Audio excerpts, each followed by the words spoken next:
in Acadiana is Ollie Bear. Okie dokie, 7:08. If you're just waking up, just joining us, you're in for a real treat. Al Abear, keeping it local. He is in studio this morning with friend of the show, Paul Ayo. I just watched Paul, and I mean, the guy knows how to work a knife. He really does. It's surprised I still have all my digits. Well, you and Al Abear both. He is teaching him a thing or two. And yeah, let's send it to him. Guys, what are we working on? Hey, you know, Paul has the skill of a surgeon.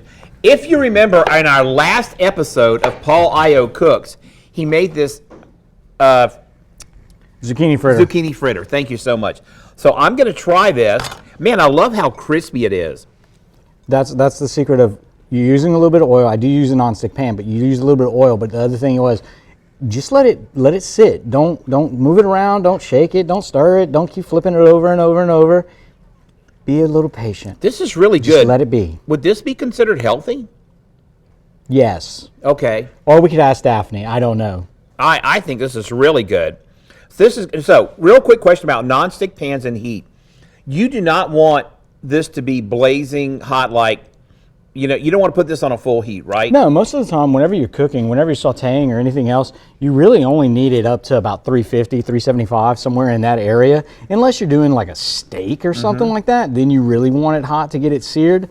But for the most part, you don't need it to be as hot as what some people think.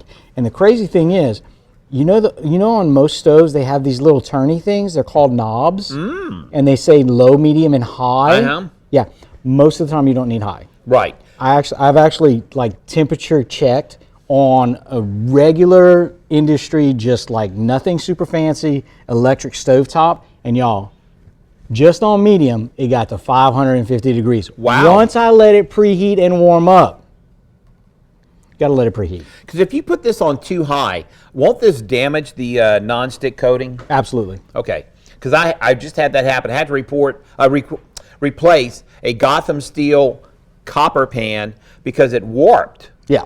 Okay. This also, that has a lot also to do with the thickness of pans and everything. A lot of people say, well, why is this pan so much more expensive than other ones? It's the quality of the materials that go into the pan. Gotcha.